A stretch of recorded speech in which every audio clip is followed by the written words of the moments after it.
Thank you, and thank you, everyone.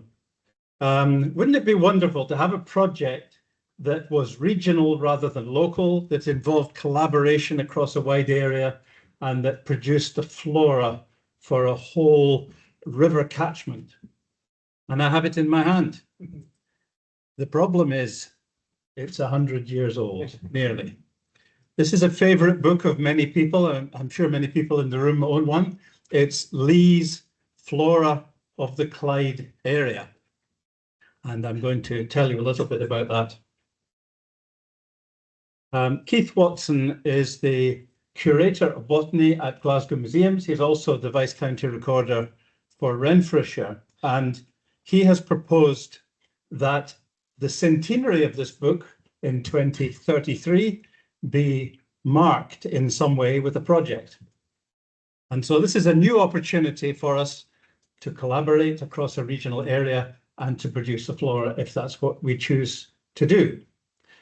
Just for the avoidance of confusion, the picture is not Keith Watson. The picture is J.R. Lee. How did he define the Clyde area? The Clyde area is everywhere where a drop of water falls out of the sky and ends up at Ailsa Craig. It involves montane areas or hilly areas, maybe not properly montane, in South Lanarkshire, the whole catchment of all the tributaries, the Clyde Valley, the Falls of Clyde, industrial Glasgow, the estuary, the sea lochs in the Clyde, the Kyles of Bute, the Clyde Islands, the whole of Loch Lomond, and then all the tributaries into Loch Lomond, including the Endrick and the Falch, and of course the River Kelvin, which takes in some of Stirlingshire. So it's a big catchment area. J.R. Lee gave each area a code letter for ease of writing the book. And you can see them here, and you can see which vice counties are involved. Some of them are whole vice counties, some of them are only fragments. These code letters will appear again in a moment. And here is that area graphically. So it's about 150 kilometers north to south and about 140 kilometers east to west. It's a huge area. It includes some complete vice counties, for instance, Dunbartonshire and Renfrewshire, and almost all of Lanarkshire. It includes the majority of Ayrshire, as I said, all the Clyde Islands, BC 100, and then fragments of Stirlingshire, West Perthshire, Argyll, and the eastern seaboard of Kintyre. And Ailsa Craig, J.R. Lee lists Ailsa Craig as its own little micro-region. Just a bizarre factoid for you, Ailsa Craig not only lies across a monad line and a tetrad line, but a hectad line. So it's a nightmare for square bashers. So what's in the book? Well, here's a sample page. So he gives a brief description, as floras do, of the plant. He doesn't go into any detail because that information in his day and in ours can be better found elsewhere. He gives his code letter for location. So his purpose was not to record the distribution of the plant in any meaningful way, just merely, is it present in Lanarkshire? Tick. Is it present in Renfrewshire? Tick. Just need one plant per county. He gives a note on habitat, what kind of ground it likes to grow on. He gives some indication of how abundant it is. Is it common? Is it frequent? Is it uncommon? He notes the flowering period, as many flower books do. And in cases where he can, he gives a little bit more specific detail on where the plant can be found. So in the middle one, we've heard about Saxifraga granulata in cemeteries. Here he lists some places, some place names where that plant grows. So those would be the places that you might be most likely to find it.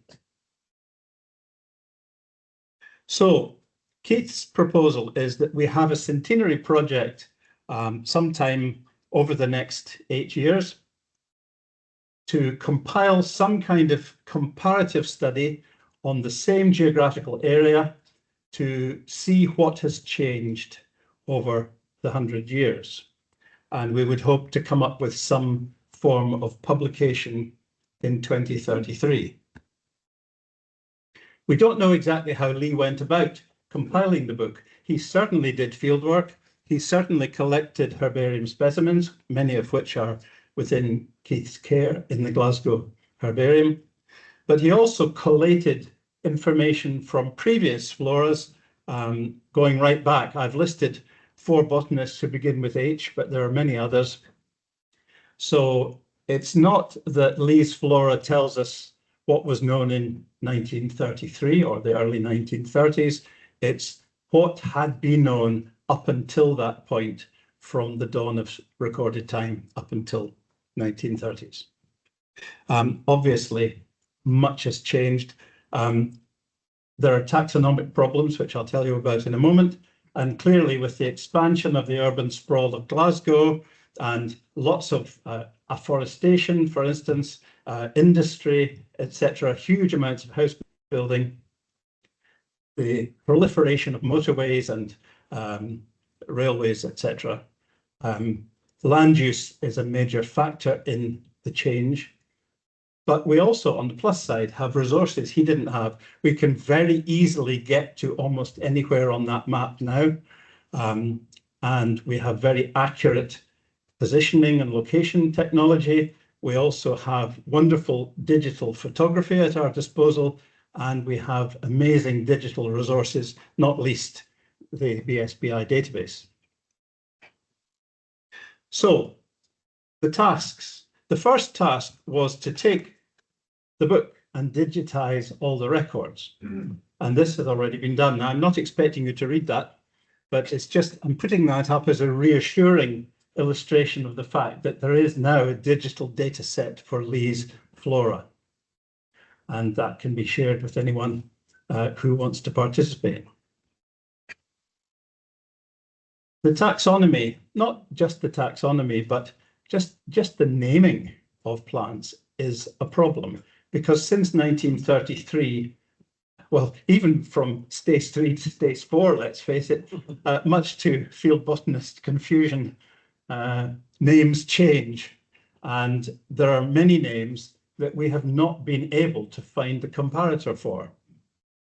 We've carried out alias searches, we've consulted all sorts of literature, but there are still some to be resolved. So I put one at the bottom here. Now, if you're not interested in the Latin names of plants, look away now.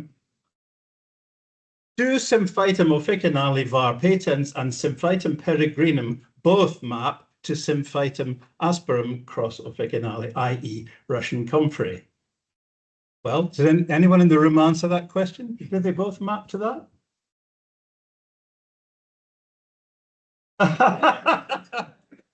I was going to say, anyone who dares to answer is immediately the taxonomic consultant to the project. Thank you, Grace. Then we have to, having established what the plants are, we then have to cross-check between Lee's data and the DDB. Now, that's easy. We can run a query, run the 2 data sets against each other. That's the easy bit. And then we can produce a list for each of Lee's zones, saying that was then, this is now. And we can then circulate that to Vice County recorders or to other people who want to be involved. So things that Lee records in his book that we already have ticked off in the last, well, since the beginning of this century, I think, in the last 25 years, things that we've already got. We know Bellis perennis grows in Lanarkshire. That's a known fact. We don't need to go hunting for it. But what about that hybrid Symphytum? You know, can anyone go and find it? Well, if they both map to Russian comfrey, that's quite easy. But if there's another solution, it's a bit of a head scratcher. So things in Lee that we haven't accounted for in the current period, that will be interesting, and that will probably make a need for fieldwork, targeted fieldwork, and we're looking forward to that. And then, of course, stuff that's in Lee that we know for sure is not going to be found again in those places. That will be quite a select list, and that's where local knowledge from VCRs will be of great benefit. If there was one site for that plant in your Vice County and it's now under a housing scheme, we would need to know that.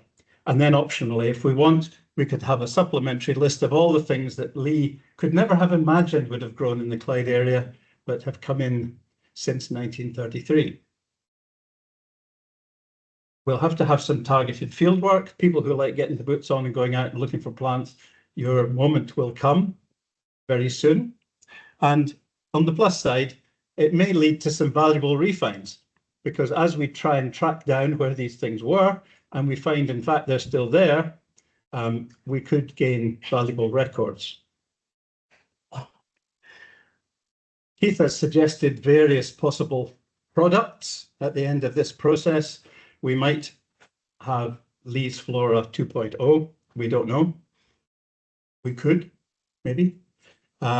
We might produce a supplement volume to the Glasgow Naturalist Journal. That's the journal of the Glasgow Natural History Society, jointly with Glasgow University. There will be articles, no doubt. We could have a rare plants register for the whole region. I think that would be an interesting document. We could host a conference or an event to launch or to celebrate the centenary in 2033. And we would almost certainly have a web presence with photographs and descriptions and so on.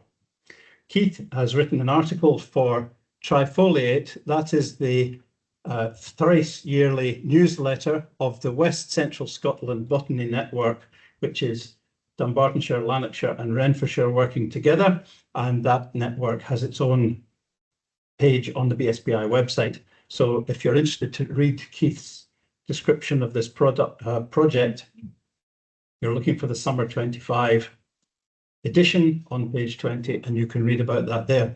The picture is, it doesn't look like the source of a river, it looks like two rivers meeting.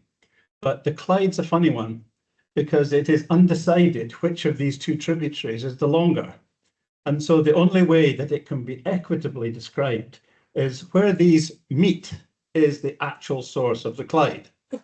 And that's a place, appropriately enough, called Water Meetings. We've got 8 years, and we would like you to help. Please, anybody. The skills in this room are all that we require to make this a really dazzling project to celebrate the centenary of a book that is much loved, very valuable, has longevity. We need people to do all these things. People who can write, people who can read, people who can tramp the hills, people who can take photographs, people who can do web work, people who are good at social media, people who are good at proofreading, etc. I'm happy to take any questions.